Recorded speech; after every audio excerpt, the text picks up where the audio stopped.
Dear brothers and sisters in the Lord, ప్రభునందు ప్రియమైన సహోదరి సహోదరులారా, today's verse for our meditation is taken from the book of Exodus, chapter 20, verse 24. నేటి దినం మన ధ్యానం కొరకు నిర్గమకాండము 20వ అధ్యాయం 24వ వచనం నుండి తీసుకొనబడింది. I'll come unto thee and I will bless thee.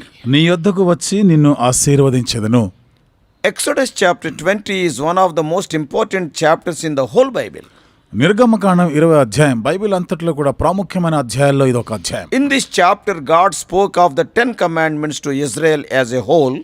ఈ అధ్యాయంలో ఇశ్రాయేలు ప్రజలందరూ కూడా వారు పాటించవలసిన 10 ఆజ్ఞల గురించి చెప్పినాడు. When they assembled together at the foot of Mount Sinai, God told. Sinai పర్వతం కింద భాగంలో వారందరూ సమావేశమైనప్పుడు దేవుడు చెప్పినటువంటి ఆజ్ఞలు. After the Lord gave these commands from heaven in an audible voice, దేవుడు ఆకాశము నుండి అందరికి వినబడులాగిన బిగ్గరగా ఈ ఆజ్ఞల గురించి చెప్పిన తర్వాత, and Lord gave laws to Moses concerning the worship and the altars in verses 22 to 26. తర్వాత 22 నుండి 26 వచనాల్లో దేవుడు వారు అర్పించవలసినటువంటి బలుల గురించి, వారు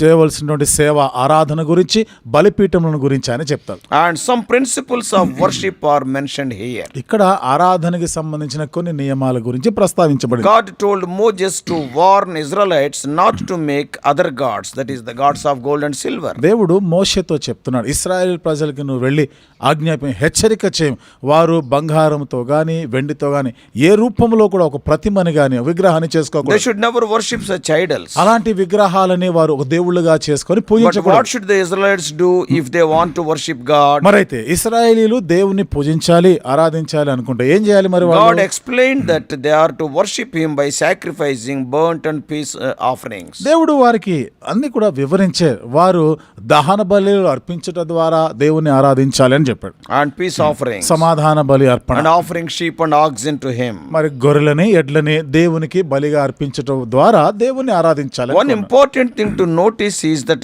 God excluded the sacrifice of children. ఇక్కడ మనం గమనించదగిన ఒక ప్రాముఖ్యమైనటువంటి సంగతి ఏమిటంటే, దేవుడు పిల్లలను బలి అర్పించేది నిషేధించారు. If you read Deuteronomy 12:31, ద్వితీయోపదేశకాండం 12వ అధ్యాయం 31వ వచనంలో చదివితే, and also 2 Kings 17:31, రెండవ రాజుల గ్రంథం 17వ అధ్యాయం 31వ వచనంలో కూడా చదివితే, that was the custom that sometimes occurred among the pagans. ఇది కొన్ని పర్యాయాలు అన్య దేశాలలో ఈ ఆచారం అనేది ఉండేది, especially among the Ammonites. విశేషంగా అమ్మోనీయుల్లో ఉండేది. Now God promises to bless them at the time and place they offer animal sacrifices. ఇప్పుడైతే దేవుడు వారు బలులు అర్పించే జంతువులని బలులు అర్పించేటువంటి ఆ సమయం, ఆ ప్రదేశం విషయంలో దేవుడు వారిని ఆశీర్వదిస్తానని చెప్తున్నాడు. They do not gain favor from God by making images of gold and silver or even by human sacrifices. చూడండి, వారు వెండి బంగారముతో చేసిన ఆ విగ్రహాన్ని లేదా మరి మానవులని లేదా పిల్లలని బలులు అర్పించడం ద్వారా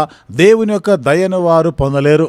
Secondly, రెండోది, Lord has given some specifications regarding the altar also. ఇక్కడ దేవుడు బలిపీఠ నిర్మాణం విషయంలో కూడా కొన్ని నిర్దిష్టమైనటువంటి కొన్ని విషయాలను వాళ్ళకి చెప్పినాడు. The altar they were to make for the animal sacrifices was to be made from dirt and uncut stone. జంతువులను బలి అర్పించడానికి కొరకు వారు నిర్మించవలసినటువంటి ఆ బలిపీఠాన్ని వారు నిర్మించే విధానం గురించి చెప్తూ, ఆయన మలచిన రాళ్లతో చేయకూడదు, చెక్కనిటువంటి రాళ్లతోనూ అలాగే మట్టి కలిపిన రాళ్లతో చేయాలి. They prevented them from trying to make an attractive altar. ఇది వారు ఒక ఆకర్షణీయమైన అందమైనటువంటి బలిపీఠాన్ని చేయకుండా వారిని కాపాడుతుంది. Why did God not permit them to decorate the altar with cut stones? ఎందుకని దేవుడు మలచిన రాళ్లతో చక్కగా శృంగారించాలి, ఆ విధంగా బలిపీఠం కట్టాలని ఎందుకు చెప్పాడు? The altar can be compared to a place of worship in the New Testament times. బలిపీఠం అనేది క్రొత్త నిబంధన కాలంలో వచ్చినప్పుడు ఆరాధన స్థలాలుగా అది చెప్పబడింది. Altar is a place where the sacrifices are offered. బలిపీఠం అనేది బలులను అర్పించేటువంటి ప్రదేశం. So in the New Testament times, కాబట్టి ఇప్పుడు క్రొత్త నిబంధన కాలంలో we can compare our church buildings and their interior decorations and other related structures where we are gathering to offer our worship unto the Lord. మన యొక్క మందిర నిర్మాణాలు కానీ అక్కడ మనం దేవుని కొరకు స్తుతి ఆరాధనలు అర్పించే దానితో ఈ బలులు అర్పించే దాన్ని పోలుస్తున్నాం. And our worship is our spiritual sacrifice. మనం చేసే ఆరాధన ఆత్మ సంబంధమైన అర్పణలు ఇచ్చేది. Now the question is, ఇప్పుడు ప్రశ్న ఏమిటిదంటే, why did God not permit them to beautify the altar? దేవుడు ఈ బలిపీఠమును సుందరీకరించే దాని గురించి ఎందుకు అనుమతించలేదు? Have you ever wondered why God did not permit an idol of himself?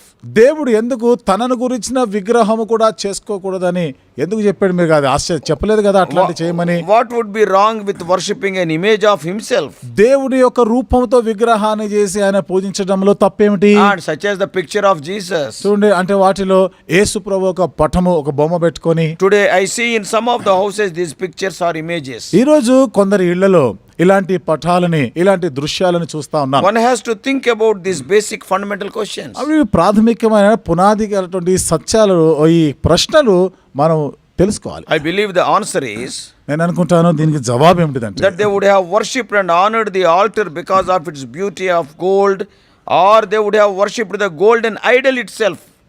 వారు ఆ బంగారంతో చేసి ఎంతో అందంగా చేసినటువంటి ఆ బలిపీఠాన్ని బట్టే వాళ్ళు అతిశయించేవారు.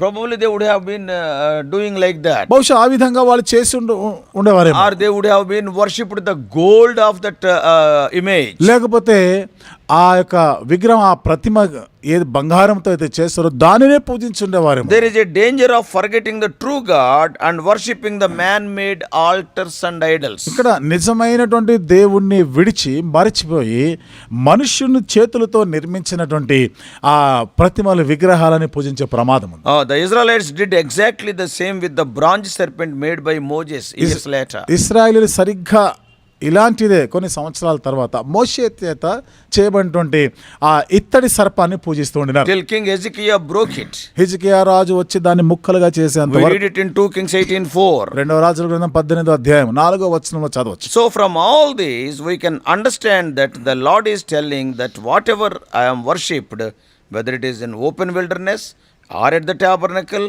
or at the temple or in the synagogue or elsewhere, I will come unto thee and bless thee. వీటన్నిటి నుండి మనం అర్థం చేసుకోవాల్సినటువంటి విషయం ఏమిటిదంటే, బహిరంగ ప్రదేశమైనటువంటి అరణ్య ప్రదేశం, ఎడారి ప్రదేశంలో కానీ, అది మరి సమాజ మందిరంలో కానీ, మరి ప్రత్యక్ష గుడారంలో కానీ, సమాజ మందిరాల్లోనే కానీ, ఎక్కడైనా కానీ దేవుడు ఎక్కడ ఇద్దరు ముగ్గురు ఉంటారు, దేవుడు అక్కడ వారి మధ్యలో ఉంటాను. I will not bother about the structure. నేను అక్కడ కట్టడాల గురించిన పట్టింపు నాకేం లేదు. These words are precisely the same when Jesus spoke in Matthew 18:20. ఈ మాటలు ఖచ్చితంగా మత్తయి సువార్త 18వ అధ్యాయం 20వ వచనంలో యేసు ప్రభువారు చెప్పిన మాటలు. For where 2 or 3 are gathered in my name, there am I in the midst of them. ఎక్కడ నా నామములో ఇద్దరు ముగ్గురు కూడి ఉంటారు, వారి మధ్యలో నేను ఉంటానన్నారు. So God is not concerned about the decoration of the structures. కాబట్టి దేవుడు ఈ కట్టడం గురించి, ఈ అలంకరణ గురించి ఆయనకి ఏ పట్టింపు లేదు. God is not encouraging any ornate altars.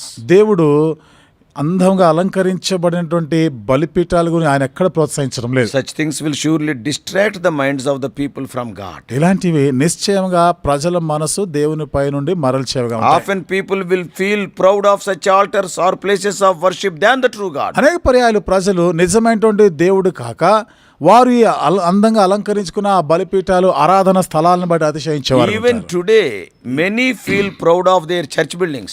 ఈనాటికి కూడా చాలా మంది వారు కట్టుకున్న ఈ మందిరాలు ఉన్నాయే వాటిని బట్టి ఎంతో అతిశయిస్తారు. You go into so many churches where you have got the fancy work of man's hands, the ornate altars and the ornate buildings. అనేక ప్రాంతాల్లో ఉన్న ఆ మందిరాలకు కానీ మీరు వెళ్ళి చూస్తే ఎంతో చక్కగా, ఎంతో సుందరమైన విధానంలో అలంకరించినటువంటి కట్టడాలు, ఆ మందిరాలు మనం చూడొచ్చు. Often our attention is drawn to the architecture or to the lavishness of it. అనేక పర్యాయాలు ఎంత దుబారాగా దానికి ఖర్చు పెట్టేసినారో, అక్కడ ఆ కట్టడం ఎంత వైభవంగా చేసినారో, ఆ నిర్మాణ విధానం, వాటిని బట్టి మనము మన గమనిక మరల్చబడుతుంది. How many times we talk about the great church buildings? ఎన్నిసార్లు మనము పెద్ద పెద్ద మందిర కట్టడాలు వాటి గురించి మనం మాట్లాడుకుంటాం. Our building is 4 floor. మా మందిరం 4 అంతస్తుల మందిరం. We have imported those stones from that country. మేము అక్కడ ఏవైతే రాళ్ళు పరిచయమో ఎక్కడో విదేశాల నుండి దాన్ని మేము దిగుమతి చేసినాం. There is a danger of seeing the structure, not the true God. ఇక్కడ నిజమైన దేవుణ్ణి కాక ఆ కట్టడాన్ని బట్టి అతిశయించే ప్రమాదం ఉంది. God was forbidding that. దేవుడు వాటిని నిషేధిస్తున్నాడు. In the New Testament age, కొత్త నిబంధన కాలంలో another danger is that the believers are totally committed to their spiritual gifts, ministry and activities. మరొక ప్రమాదకరమైనటువంటి పరిస్థితి ఏమిటిదంటే, విశ్వాసులైన వారు వారి యొక్క పరిచర్య, వారికి ఉన్న తలాంతులు, వారు చేసే కార్యకలాపాలుగా ఎక్కువ పట్టింపు ఇచ్చేదిగా చూస్తారు. More than their devotion to Jesus Christ, personal devotion, they will concentrate on their gifts and operation of those gifts. యేసు ప్రభు వారితో ఎక్కువగా వారు ఏకాంత సమయాన్ని వారు గడిపేదాని బదులుగా వారికి ఇవ్వబడినటువంటి ఆ తలాంతులు, ఆ సేవా పరిచర్యం బట్టే సమయం అంతా అక్కడ పెడుతున్నారు. Often we talk about the ministry we are doing, అనేక పర్యాలు మనం చేస్తున్న సేవ పరిచర్య గురించి చెప్పుకుంటాం. and we will spend very less time with మరి God. దేవుడితో సమయాన్ని గడిపే మాటకు వస్తే చాలా తక్కువ సమయాన్ని It గడుపుతున్నాం. should not be so. ఆ విధంగా ఉండకూడదు. The greatest danger is that the gift can replace the giver if we are not vigilant. గొప్ప ప్రమాదం ఏమిటిదంటే మనం కానీ జాగ్రత్త పడకపోతే ఆ ఇచ్చిన వరములు, ఈవులు ఇచ్చినటువంటి దేవుణ్ణి మర్చిపోయి వీటితో తృప్తి పడేటువంటి ప్రమాదం ఉంది. The ministry can replace God in our lives. మన జీవితంలో దేవుని స్థానంలో ఈ పరిచర్యలు వచ్చేస్తాయి. So beware. జాగ్రత్త పడాలి. The final statement is that they were not to walk on the altar. No steps are there. చివరి మాట ఏమిటంటే బలిపీఠం నకి మెట్లు ఉండకూడదు, దానిపైన నడవకూడదు. Why? ఎందుకని? Since they wore robes in those days. ఆ దినాల్లో వారు తాళ్ళు కట్టుకునేవారు కదా. Robes, నారలాగులు వాళ్ళు ధరించేవారు. Their naked would be visible from the ground view. మరి కింద నుంచి చూసినప్పుడు వారి దిగంబరత్వం కనబడుతుంది అక్కడ. So walking on the altar was prohibited. అందుకనే బలిపీఠం పైన నడవడం అనేది నిషేధించారు. This talks about God's view on public nudity and wearing revealing dresses. కాబట్టి ఇది ఇక్కడ మనకి ఏం చూపిస్తా ఉందంటే మన యొక్క శరీర అవయవాలని మనం చూపించేటువంటి విధానంలో వస్త్రాలు ధరిస్తామే అట్లా దాని గురించి మాట్లాడుతున్నాడు ఆయన. God is prohibiting it. దేవుడు దానిని నిషేధిస్తున్నాడు. Such things will not allow you to enjoy his blessings. ఇలాంటివన్నీ మనం చేస్తున్నప్పుడు దేవుని యొక్క ఆశీర్వాదాలు అనుభవించకుండా చేస్తాయి. So before I close, కాబట్టి నేను ముగించే I want to exhort that Jesus does not care about our precious gems or costly metals. యేసు ప్రభువారు మనం అర్పించే విలువైనటువంటి లోహములు కానీ లేదా రత్నములు వాటి గురించి ఆయనకు భయం పట్టింపులేదు. He wants your heart. నీ హృదయం కావాలి ఆయనకి. More than our polished words and decorated buildings, he values the heart which is truly loving him. కాబట్టి మనం మాట్లాడేటువంటి ఆ మంచి మంచి మాటలే కానీ లేదా మెరుగులు దిద్దినటువంటి కట్టడాల కన్నా మన హృదయాన్ని ఆయన కోరుతున్నాడు. Yeah, which is truly loving him. నిజంగా ఆయనని ప్రేమించేటువంటి ఆ హృదయాన్ని కోరుతున్నాడు. So may God help us to worship him accordingly and be blessed. కాబట్టి దానికి అనుగుణంగానే మనం ఆరాధిస్తూ దేవుని చేత ఆశీర్వదించబడులాగా దేవుడు చేయనుగాక. May God help you. దేవుడు మీకు సహాయం చేయనుగాక. Let us pray. ప్రార్థన చేసుకుందాం.